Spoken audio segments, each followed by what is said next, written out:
So the current shopping situation is pretty desperate where I am, so this is going to be a bit of an adaptation on my end, but I'll walk you through the proper ingredients that I may be missing but you may be able to find in your local stores. So the first thing we need is some fish. You should be using whole mackerel, but I had to settle for some red snapper fillets. If you're using a whole fish, be sure to make some slits in the sides of the body to let the marinade soak deeper into the meat. Go ahead and salt your fish with about a teaspoon of salt, or more depending on the size of your fish or how many fish you're using. Next we need some lime juice, but first we're going to peel the skin because my local Thai grocer was closed. I couldn't get my hands on any lime leaves, and this will be a nice substitute for that. Go ahead and squeeze the juice from that lime. And pour it over the fish.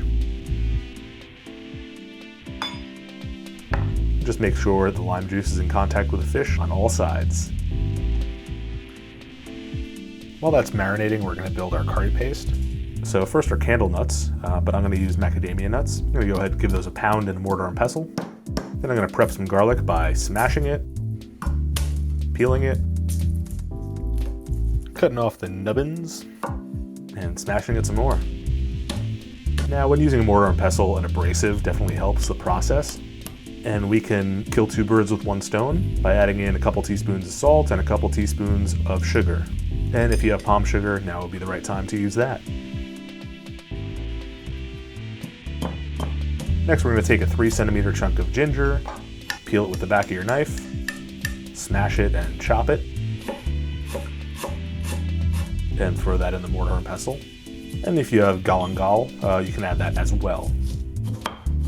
Next, I've got some Thai chilies. This is entirely too many, but I wanted a deeper red color. But regardless, go ahead and pluck off the stems and chop them into pieces.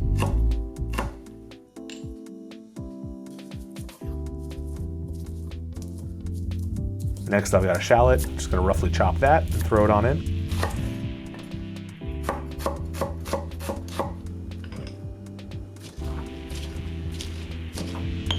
And then I've got some turmeric. You can use turmeric powder, that's totally acceptable, but I had this turmeric in my freezer, so I figured, why not?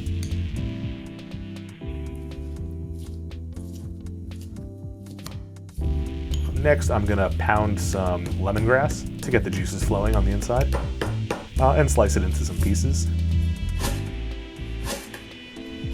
Now, you don't have to throw this in with your paste. You can just throw it in with the fish later on, but it doesn't really matter either way.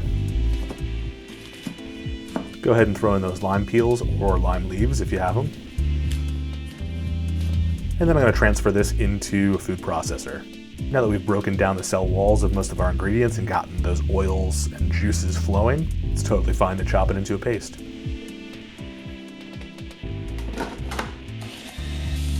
Now this is looking a little dry right now, so I'm going to add in a tomato. That's an optional ingredient. I've seen it in some recipes, but if yours is looking pasty already, then you can forgo this ingredient. Things are getting a little too big for that small bowl, so I'll throw it into the main bowl and give it a pulse for a little bit longer. Now the one ingredient I was able to find in my local stores are banana leaves. I live in a Caribbean neighborhood, so this is a common ingredient for making sort of Caribbean tamales, blue draws they call them. They come frozen like this and folded up, so I'm gonna give them a quick wipe with a warm, damp cloth just to get some dirt off and to thaw them a little bit. Then I'm gonna throw some miserable looking basil into the middle of one of the leaves. Honestly, that's all I could find in the stores. I'm gonna reconstruct the whole fish by putting my fillets together face to face, but if you got a whole fish, not necessary. And then we're gonna just liberally spread our curry paste all over this fish. Make sure you hit every little piece of that.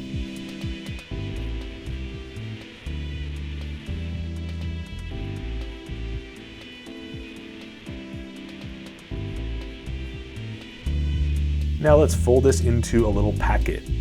Fold it in thirds with the stem side on top. Then we're going to tuck in the end. And then we're going to secure it using a toothpick or a skewer. Now be careful because these leaves do like to get runs in them. If you poke one hole, it may run all the way to the other side. I like to go in and out at an angle just to avoid that. Let's get some water boiling and throw our packets into a steamer for about 20 minutes. At this point, we're gonna transfer everything over to a grill pan. And we're gonna go ahead and grill these guys on both sides until they're looking toasty with some nice grill marks.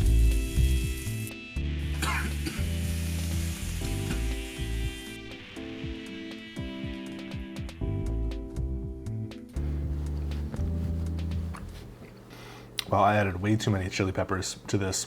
Ooh. And just for the sake of the color red.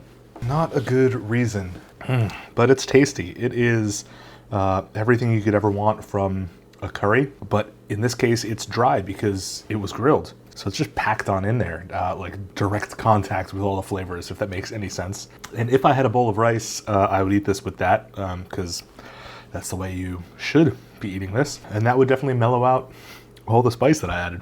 So I hope you took something away from this, and if you ever felt intimidated by the prospect of making a curry, mainly because of all the crazy ingredients that go into it, maybe this will calm your nerves a little bit, knowing that you can use things that you can mostly find in your local grocery store. So I do hope you try this, and if you do, let me know in the comments and let me know how it turned out. So I've got a link to the full recipe in the description below, and over here there's a video where I show you how to make a very similar Cambodian dish. So check that out. See you next time. Cheers.